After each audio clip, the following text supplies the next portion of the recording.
नमस्कार सभी साथियों को स्वागत करता हूं सभी का इस YouTube चैनल पर जिसका नाम है स्टडी विद पीएन लोधा।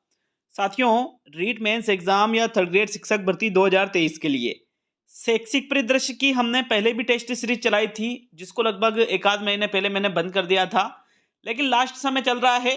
तो ऐसा मुझे लगा कि यार शैक्षिक परिदृश्य सूचना तकनीकी आरटी 2009 2011 एनईपी 2020 और साथ में अनुसंधान केंद्र वगैरह, ये जो आपके सेकंड वाला पार्ट है ना साथियों, तो वहां से ये इस पार्ट को और अच्छे से कवर करने की थोड़ी जरूरत पड़ेगी। इस वजह से मैंने वापिस 23 टेस्टों की यहाँ पर एक सीरीज चलाई है। 23 टेस्ट टोटल इसमें रहेंगे और प्रत्येक टेस्ट में यहाँ पर आपको 20 प्रश्न देखने को मिलने वाले हैं। तो जिस प्रकार से राजस्थान अध्ययन की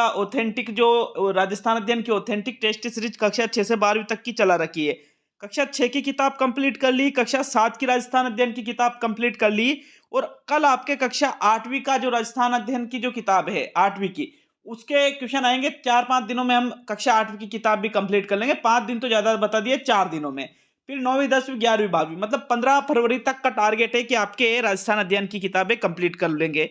तो बहुत ही शानदार क्वेश्चन, स्पेशल प्रश्न लेवल 1 और लेवल 2 के लिए इस वीडियो में आपको देखने को मिलेंगे साथियों। अच्छा लगे वीडियो तो वीडियो को लाइक और शेयर जरूर करिएगा। तो पहला प्रश्न देख लेते हैं। देखिएगा, आप पहला टेस्ट है ये 23 टेस्ट सीरीज जो चल रही है उसके अंतर्गत। प्रश्न नंबर 1 है, ई कक्षा कार्यक्रम के तहत किसके सहयोग से शिक्षा विभाग द्वारा वीडियो अध्ययन सामग्री तैयार करवाई गई तथा यूट्यूब चैनल पर प्रारंभ 19 मई 2020 को किया गया। वेदांता केयर्न इंडिया व मिशन ज्ञान, RSCERT व मिशन ज्ञान, शिक्षा दर्शन व RSCERT और इस्माइल तथा मिशन ज्ञान। तो देखो, ई कक्षा कार्यक्रम के तहत, किसके तहत? ई कक्षा कार्यक्रम के तहत। अब यूं पूछा गया है किसके सहयोग से शिक्षा विभाग द्वारा क्या किया गया? वीडियो अध्ययन सामग्री तैयार करवाई गई और यूट्यूब चैनल को प्रारंभ किया गया। कब? 19 मई 2020 को। और इस पर ये जो वीडियो सामग्री है इसको अपलोड किया गया साथियों। तो ये किसकी सहायता से किया गया? ये कार्य किया गया वेदांता केयर्न इंडिया व मिशन ज्ञान की सहायता से। विकल्प नंबर 1 आपके प्रश्न संख्या 1 का सही उत्तर है। प्रश्न संख्या 2 की ओर बढ़ेंगे मित्रों। तो चलिए दूसरा प्रश्न देख लेते हैं। प्रश्न नंबर 2, कोई भूखा न सोए की संकल्पना को साकार रूप देते हुए राजस्थान सरकार द्वारा किस तिथि से इंदिरा रसोई योजना का शुभारंभ किया गया है? विकल्प है आपके सामने 20 अगस्त 2019, 20 अगस्त 2020, 20 अगस्त 2021 और 20 अगस्त 2022। देखो, कोई भूखा न सोए की संकल्पना को साकार रूप देते हुए राजस्थान सरकार ने साथियों एक योजना चलाई जिसका नाम क्या है? इंदिरा रसोई योजना। और बात की जा रही है कि इस योजना का आरंभ कब किया गया? तो भाई इस योजना को चलाया गया था 20 अगस्त 2020 को। कब चलाया गया मित्रों? 20 अगस्त 2020 को। दूसरा विकल्प आपके दूसरे प्रश्न का बिल्कुल सही उत्तर है। चलिए तीसरे प्रश्न की ओर बढ़ते हैं। तीसरा प्रश्न देखेंगे। तीसरा प्रश्न है आपके, राजस्थान राज्य शैक्षिक अनुसंधान एवं प्रशिक्षण परिषद द्वारा इस्माइल कार्यक्रम के तहत हवा महल कार्यक्रम का प्रारंभ कब किया गया? 2 मई 2020, 2 जून 2020, 2 जुलाई 2020 और 2 अगस्त 2020। तो तीसरे प्रश्न का उत्तर बताइएगा साथियों। तीसरे प्रश्न में इनमें से आपको कौन सा विकल्प सही लगता है? तो देखो, तीसरे प्रश्न का आंसर देखें, किसकी बात की जा रही है? राजस्थान राज्य शैक्षिक अनुसंधान एवं प्रशिक्षण परिषद के द्वारा इस्माइल कार्यक्रम के तहत एक कार्यक्रम चलाया था हवा महल। हवा महल की बात की जा रही है कि हवा महल कार्यक्रम कब चलाया गया साथियों। तो तीसरे प्रश्न में आंसर देखिए तो 2 मई 2020 को। कब? 2 मई 2020 को ही हवा महल कार्यक्रम का आरंभ किया गया था मित्रों। ये सन बहुत ही इंपॉर्टेंट है, याद रखना है इनको। विकल्प 1 आपके तीसरे प्रश्न का सही उत्तर है। देखिएगा, ये जो हवा महल कार्यक्रम है RSCERT के द्वारा करवाया, इसको शुरू किया गया और प्रसारण, हवा महल कार्यक्रम का प्रसारण केवल शनिवार को कोरोना समय में बच्चों का झरोका थीम पर किया जाता है। ओनली शनिवार को, ठीक है ना। सैटरडे के दिन ही हवा महल कार्यक्रम का प्रसारण होता है और किसी भी दिन नहीं होता है। चलिए अगला क्वेश्चन देख लेते हैं। चौथा प्रश्न। चौथा प्रश्न देखने से पहले सभी को बता दूं कि कल 149 वाला जो आपका कोर्स है साथियों, ऐप जो है स्टडी विद पीएन लोधा, इसमें 149 वाले कोर्स में लेवल 1 का मैराथन पेपर नंबर 10 आएगा और लेवल 2 SST और लेवल 2 हिंदी का भी पूरा 150 प्रश्नों का बिल्कुल नवीनतम प्रश्न आपको देखने को मिलेंगे साथियों। ये आपके 149 वाले कोर्स में उपलब्ध हो जाएगा, ठीक है। लेवल 1 का 10वां मैराथन पेपर अभी आपके चल रहा है। तो देखो, एग्जाम तक इसी प्रकार से एक दो दिन में आपको क्योंकि पेपर बनाने में टाइम लगता है, ठीक है, फिर यूट्यूब पे भी उनको सॉल्यूशन करवाना, तो टाइम तो लगता ही है। तो एक दो दिन छोड़ के ये मैराथन टेस्ट 149 में आपको एग्जाम तक देखने को मिल जाएंगे साथियों। तो अगर आपने ऐप को डाउनलोड नहीं कर रखा है, ऐप डाउनलोड लिंक मैंने कमेंट बॉक्स में दे रखा है, वहां से आप ऐप को डाउनलोड करके 149 वाला कोर्स ज्वाइन कर सकते हो, जिसमें 230 से अलग जो 230 से भी ज्यादा जो पिछले टेस्ट है वो भी आपको प्रोवाइड होंगे, और एग्जाम तक आपको मेगा टेस्ट भी प्रोवाइड करवाए जाएंगे। तो निश्चित रूप से ऐप को डाउनलोड करके कोर्स को जरूर ज्वाइन करिएगा लेवल 1 प्लस लेवल 2 के लिए। चौथा प्रश्न है, एचडीएमसी के कार्यों में कौन सा शामिल नहीं है? विद्यालय विकास योजना बनाना, प्राथमिक शिक्षा से संबंधित योजना, समिति की प्रत्येक बैठक में वित्तीय लेखों का अनुमोदन करवाना और माध्यमिक शिक्षा से संबंधित योजना बनाना। चौथे प्रश्न का उत्तर बताइएगा साथियों। प्रश्न संख्या 4 में कौन सा विकल्प आपका सही है? तो देखो, स्कूल डेवलपमेंट मैनेजमेंट कमेटी विद्यालय विकास की योजना बनाती है, माध्यमिक शिक्षा से संबंधित योजना, समिति की प्रत्येक बैठक में वित्तीय लेखों का अनुमोदन करवाना, ये सारी चीजें होती है। अब एचडीएमसी का संबंध प्राथमिक शिक्षा से नहीं होता है, क्योंकि एचडीएमसी का संबंध तो जो है माध्यमिक शिक्षा से होता है साथियों। प्राथमिक शिक्षा से संबंध तो एसएमसी का होता है। किसका होता है? एसएमसी का। तो चौथे प्रश्न में आपके दूसरा विकल्प आपका सही आंसर है। प्रश्न संख्या 5 की ओर बढ़ते हैं। प्रत्येक प्रश्न का 1 नंबर है, और प्रश्न को गलत करने पर 1/3 नंबर आपके कम किए जाएंगे। लास्ट में कमेंट बॉक्स में कमेंट करके भी जाना साथियों कितने प्रश्नों को आपने सही किया है। तो प्रश्न 5 है, बड़ी संख्या में लोगों के सामने प्रस्तुतिकरण करने के लिए इनमें से किस आउटपुट डिवाइस का उपयोग किया जाता है? प्रोजेक्टर का, पेन ड्राइव का, कीबोर्ड का और सीडी रोम का। तो देखो, 5वें प्रश्न में कौन सा विकल्प आपको सही लगता है साथियों? आंसर देख ले। प्रश्न नंबर 5 का कौन सा विकल्प सही रहेगा? विकल्प नंबर 1 आपके सही रहेगा। क्यों? क्योंकि बड़ी संख्या में आपको लोगों के सामने प्रस्तुतिकरण करना है किसी भी चीज का। तो जो आउटपुट डिवाइस क्या होगी? हम प्रोजेक्टर के माध्यम से बड़ी संख्या में लोगों के सामने किसी भी चीज का हम जो है प्रस्तुतिकरण कर सकते हैं साथियों। तो विकल्प 1 आपके 5वें प्रश्न का सही आंसर है। 6ठे प्रश्न की ओर बढ़ते हैं। पालनहार योजना का संबंध निम्न में से किससे है? अनाथ बच्चों के पालन पोषण हेतु, घुमंतु बच्चों के पालन पोषण हेतु, आर्थिक रूप से कमजोर बच्चों के पालन पोषण हेतु, और इनमें से सभी। तो 6ठे प्रश्न का सही उत्तर बताइएगा। प्रश्न संख्या 6 में कौन से विकल्प का चुनाव करोगे साथियों? अगर आप चौथे विकल्प पे चले गए तो आपका आंसर हो गया गलत। क्यों? क्योंकि इसका आंसर है विकल्प नंबर 1, अनाथ बच्चों के पालन पोषण हेतु पालनहार योजना है साथियों। कौन सी पालनहार योजना? कौन से बच्चों के लिए? अनाथ बच्चों के लिए। तो प्रथम विकल्प ही आपके घुमंतु या आर्थिक रूप से कमजोर नहीं, ओनली अनाथ बच्चों के लिए। प्रथम विकल्प आपके 6ठे प्रश्न का सही उत्तर है। प्रश्न संख्या 7 की ओर बढ़ेंगे साथियों। चलिए 7वां प्रश्न देख लेंगे।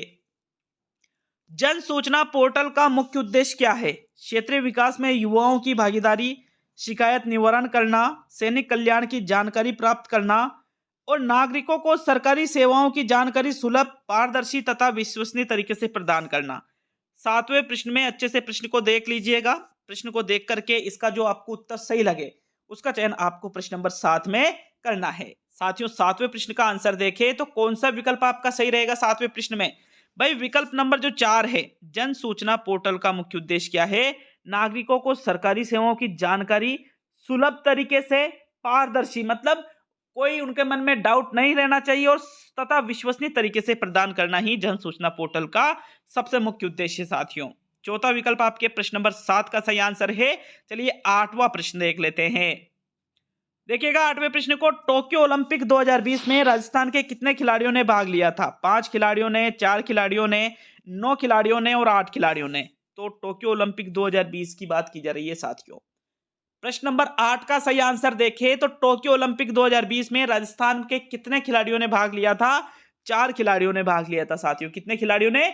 4 खिलाड़ियों ने। और हम ये देखें कि जो टोक्यो ओलंपिक में जाने वाले थे राजस्थान के 4 खिलाड़ी, 2020 की बात है ना, वो कौन कौन थे? तो एक तो थे आपके दिव्यांश पवार, एक थे आपके अपूर्वी चंदेला, अर्जुन लाल जाट और भावना जाट। ये 4 खिलाड़ी, दिव्यांश पवार, अपूर्वी चंदेला और अर्जुन लाल जाट, तीनों ही जयपुर के थे, जबकि भावना जाट कहाँ की थी?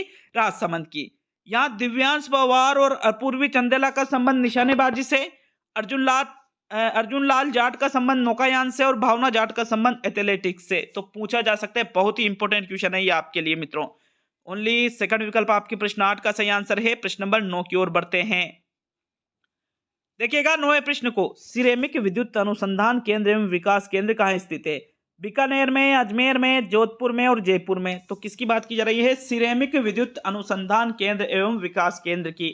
साथियों 9वें प्रश्न का आंसर देखते हैं। प्रश्न संख्या 9 में कौन सा विकल्प आपका सही रहेगा? जो विकल्प नंबर 1 है बीकानेर, बिल्कुल आपका सही उत्तर है।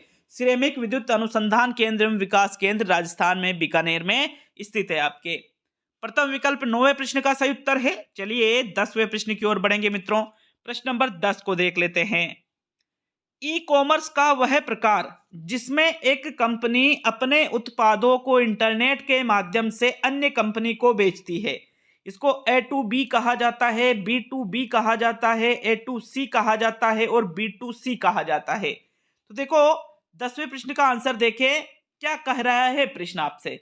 ई कॉमर्स का वह प्रकार जिसमें एक कंपनी क्या कर रही है, अपने जो उत्पाद है इसको इंटरनेट के माध्यम से अन्य कंपनी को बेच रही है। एक कंपनी अपने उत्पादों को इंटरनेट के माध्यम से अन्य कंपनी को, तो इसको कहा जाता है बिजनेस टू बिजनेस। क्या कहा जाता है इसको साथियों? बिजनेस टू बिजनेस, मतलब B2B शॉर्ट में इसको कहेंगे। और इसको क्या कहा जाएगा डिटेल में? Business to business. तो विकल्प नंबर 2 आपके प्रश्न नंबर 10 का सही आंसर होगा मित्रों। आगे बढ़ेंगे प्रश्न संख्या 11 की ओर। देखिएगा प्रश्न नंबर 11 में क्या है आपके, देख लेते हैं। एसएमसी कार्यकारिणी के कुल 16 सदस्यों में से न्यूनतम कितने महिला सदस्यों का होना आवश्यक है? 7, 8, 9 और 10। तो देखो एसएमसी स्कूल मैनेजमेंट कमेटी की बात की जा रही है। इसकी जो कार्यकारिणी है इसमें कुल सदस्यों की संख्या कितनी होती है साथियों? 16 होती है, जिसका 75% या 3/4 भाग अभिभावकों का होना आवश्यक है। और इसमें 16 सदस्यों में से कम 50% मतलब 8 महिला सदस्यों का होना बहुत ही जरूरी होता है। कितनी? 8। 50% जरूरी है, तो फिर 8 आपके कौन से विकल्प में दे रखा है? दूसरे विकल्प में दे रखा है साथियों। 11वें प्रश्न में आपके सेकंड विकल्प बिल्कुल सही उत्तर है। चलिए आगे बढ़ेंगे मित्रों प्रश्न संख्या 12 की तरफ। 12वां प्रश्न देख लेते हैं। प्रश्न नंबर 12 में क्या है आपके? आरटी के अनुसार किस कक्षा तक के बालकों को गैर सरकारी विद्यालयों में 25% सीटों पर निशुल्क प्रवेश दिया जाता है? कक्षा 1 से 5, कक्षा 1 से 8, कक्षा 1 से 10 और कक्षा 1 से 12। 12वें प्रश्न का उत्तर बताइएगा। प्रश्न संख्या 12 में कौन सा विकल्प आपका सही है? तो देखो आरटी 2009 के अनुसार कक्षा 1 से 8 तक, कौन सी कक्षा तक? कक्षा 1 से 8 तक जो गैर सरकारी विद्यालय मतलब जो निजी या प्राइवेट विद्यालय हैं उन पर 25% सीटों पर, कितने प्रतिशत? 25% सीटों पर साथियों जो आर्थिक रूप से कमजोर वर्ग के बालक है उनको निःशुल्क प्रवेश देना होगा और उनका खर्चा सरकार वहन करेगी साथियों। तो ये कक्षा 1 से 8 तक के बच्चों के लिए है। मतलब दूसरा विकल्प आपके प्रश्न संख्या 12 का बिल्कुल सही आंसर होगा साथियों। 13वें प्रश्न की ओर बढ़ते हैं। चलिए देखते हैं प्रश्न नंबर 13 को। 13वां प्रश्न है आपके, शिक्षा का अधिकार अधिनियम 2009 के किस अध्याय में विद्यालय एवं शिक्षकों की जिम्मेवारियों का वर्णन है? अध्याय 1, अध्याय 2, अध्याय 3 और अध्याय 4। तो 13वें प्रश्न का उत्तर बताओ मित्रों। प्रश्न संख्या 13 में कौन सा विकल्प चुनो गया? देखो शिक्षा का अधिकार अधिनियम 2009 क्या कहता है कि जो इसका अध्याय नंबर 4 है इसमें यह लिखा हुआ है कि विद्यालय एवं शिक्षकों की क्या जिम्मेदारियां होंगी। इसका उल्लेख किसमें किया गया है? अध्याय 4 में किया गया है। चौथा विकल्प आपके 13वें प्रश्न का बिल्कुल सही आंसर है। चलिए आगे बढ़ेंगे मित्रों प्रश्न संख्या 14 की ओर। 13वें प्रश्न में चौथा विकल्प सही रहेगा आपके। तो चलिए 14वां प्रश्न देख लेते हैं। प्रश्न नंबर 14। 14वां प्रश्न है आपके, कोविड-19 में राज्य सरकार ने गरीब परिवारों के मृत प्रियजनों की अस्थियां गंगा जी में विसर्जन हेतु कौन सी योजना चलाई थी? गंगा कलश योजना, मोक्ष कलश योजना, हरिद्वार कलश योजना और कलश गंगा योजना। तो 14वें प्रश्न का उत्तर बताइएगा मित्रों। प्रश्न संख्या 14 में कौन से विकल्प का चुनाव करोगे? देखो कोविड-19 के समय की बात है। राज्य सरकार ने जो गरीब परिवार जो है साथियों उनमें कोई व्यक्ति कोविड-19 में मर गया है तो उसकी अस्थियां गंगा जी में विसर्जन करने के लिए एक योजना चलाई थी, जिस योजना का क्या नाम है? मोक्ष कलश योजना। क्या नाम है योजना का? मोक्ष कलश योजना नाम है साथियों। याद रखना है प्रश्न को, बहुत अच्छा प्रश्न है ये। विकल्प नंबर 2 आपके प्रश्न संख्या 14 का सही उत्तर रहेगा। चलिए आगे बढ़ेंगे प्रश्न नंबर 15 की ओर। तो 15वां प्रश्न देख लेते हैं। प्रश्न संख्या 15, ई गवर्नेंस सर्विस में नागरिकों को आसानी से सेवाएं उपलब्ध करवाने में प्रयुक्त CSC का पूर्ण रूप क्या है? Code security card, common service centre, cash service centre और कार्ड सर्विस सेंटर। तो यहाँ पर CSC का पूर्ण रूप पूछा गया और CSC किस में आती है? ई गवर्नेंस सर्विस में। नागरिकों को आसानी से सेवाएं उपलब्ध कराने के लिए CSC शुरू की गई है और CSC का पूर्ण रूप आपसे प्रश्न नंबर 15 में पूछा गया है साथियों। तो 15वें प्रश्न में सही आंसर का चयन कीजिएगा। कौन सा विकल्प आपको प्रश्न संख्या 15 में सही लगता है? देखो CSC का जो पूर्ण रूप है वो क्या है? C से बनता है कॉमन। क्या बनता है? कॉमन। S से सर्विस और फिर C से सेंटर। तो CSC का पूर्ण रूप रहेगा कॉमन सर्विस सेंटर रहेगा साथियों। सेकंड विकल्प 15वें प्रश्न का उत्तर है। चलिए आगे बढ़ते हैं 16वें प्रश्न की तरफ।